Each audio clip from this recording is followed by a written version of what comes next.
Hello everyone, this is Ohio Dan again, back with the next Random Thoughts video.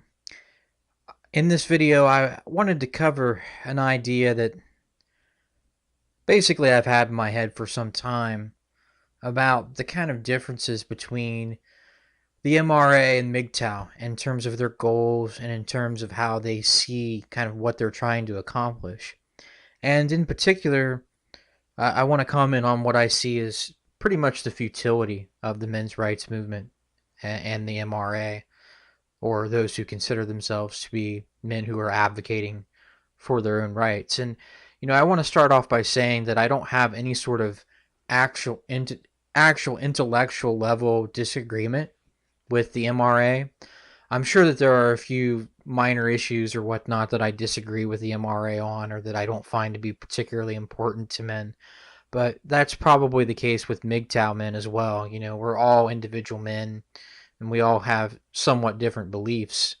But in general, intellectually speaking, I don't have any sort of disagreement with the MRA. I agree with pretty much everything that they're saying about the red pill, and in particular, the red pill as far as men's actual position in society is concerned. I don't have any disagreement with the MRA in terms of what happens in family law courts, or domestic violence issues, and all the stuff that become MRA talking points and that MGTOW talk about as well.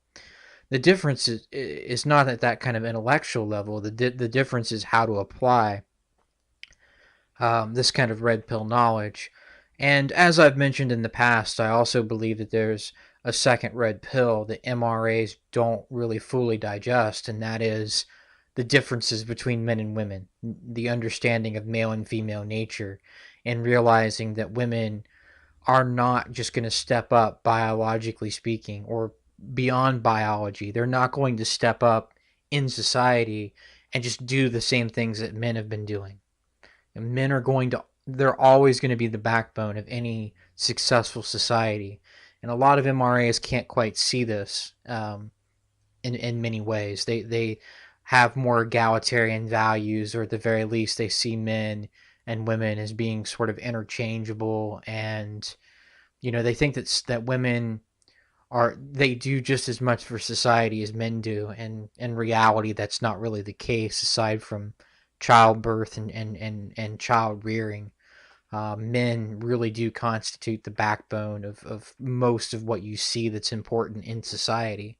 But that particular idea, that particular set of understanding, that particular set of ideas aside, where you can look at the differences between men and women, I generally do agree with, the intellectual perspective of the MRAs. The problem is that most people just don't care about men.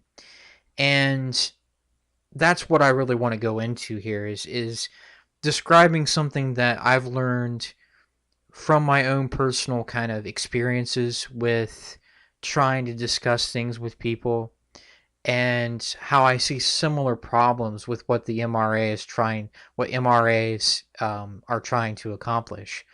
Um, to use a couple of analogies, what the MRA is trying to do is essentially the equivalent of trying to get a bunch of people who hate animals, or at the very least just don't care very much about animals one way or the other, and just want animals to go do their own thing, you know, on someone else's property. They don't want to have anything to do with them.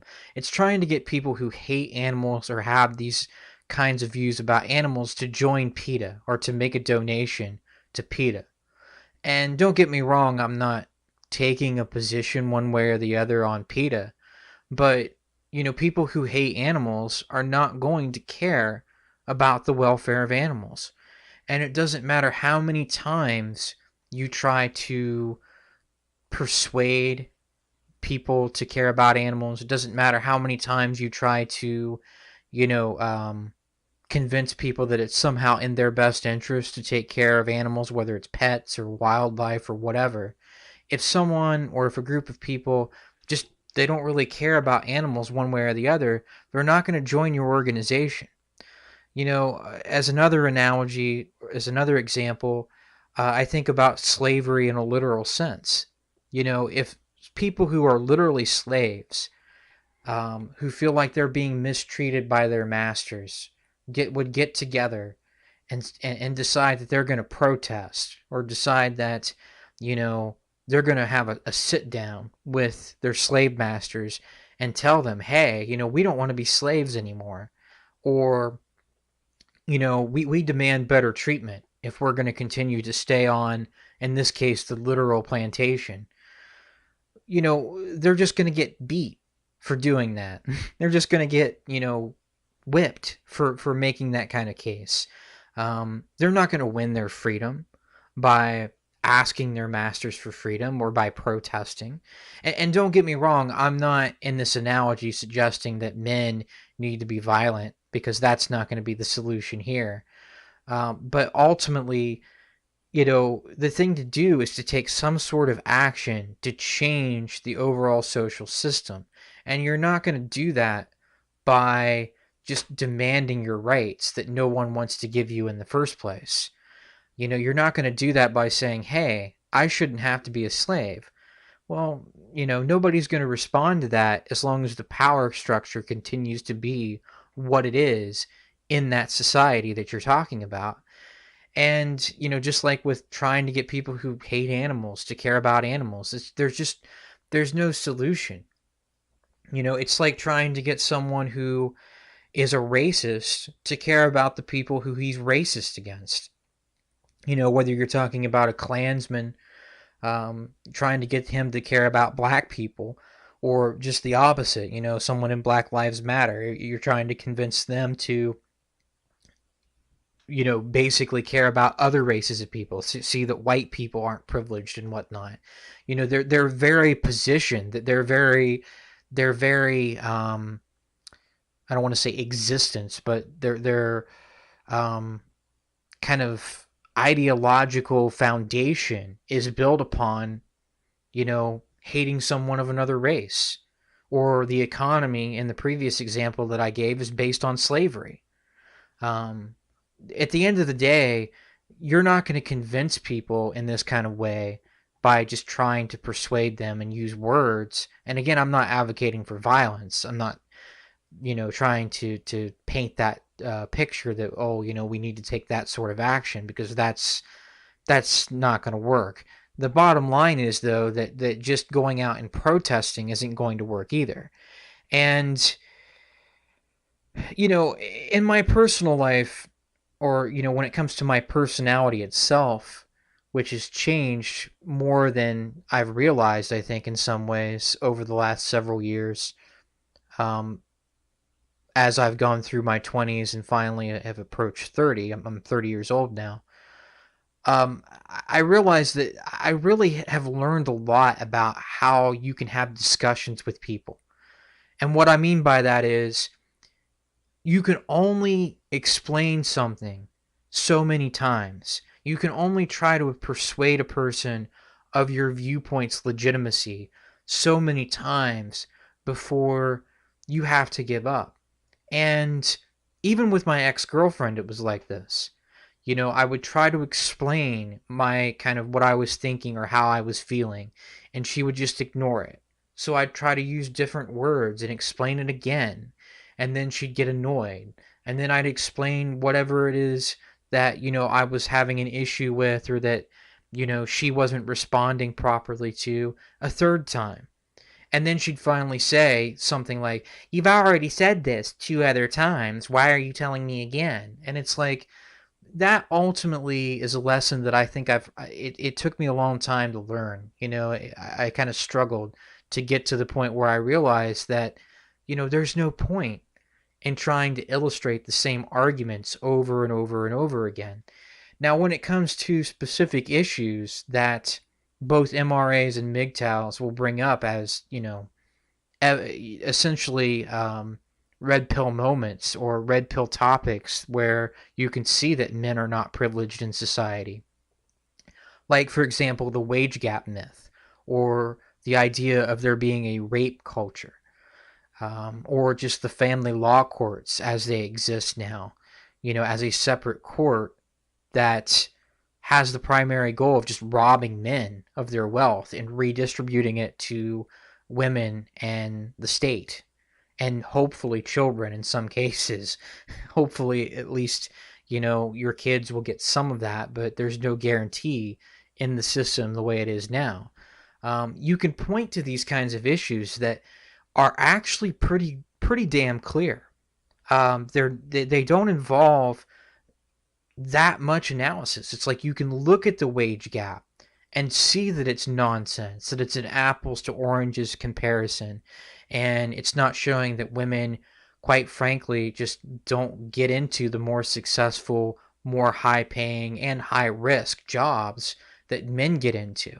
You can look at rape statistics and easily debunk the idea of there being a rape culture in our society, and for the most part in the West. And you can look at areas that do have higher rape rates, and those are the most feminist areas where, people from other cultures are coming in, and then, the rate of rapes go up because the number of rapes increases because people from this other culture, whether, I have in mind specifically, Middle Eastern men in Sweden.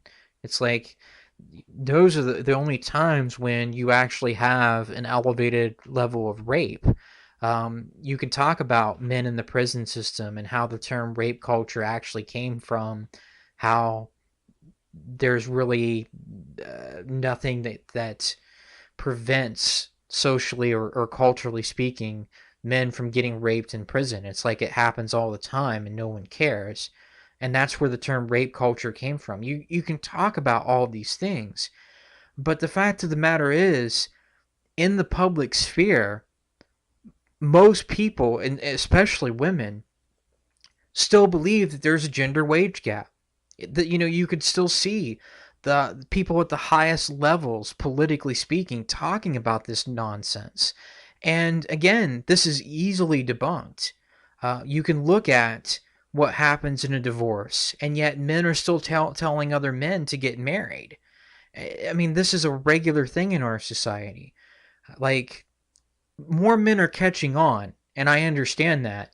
But overall, the idea is still that women are oppressed, that women are kept down, that there is this rape culture, that they're not paid enough money compared to what they supposedly deserve to get paid for doing less work, or for not being qualified to do to perform a job that a man's qualified for. Women should just get paid the same amount of money anyway. I mean, that is the thought behind the wage gap crap. And yet, even though these ideas are easily debunked, the wage gap myth prevails. The rape culture myth prevails.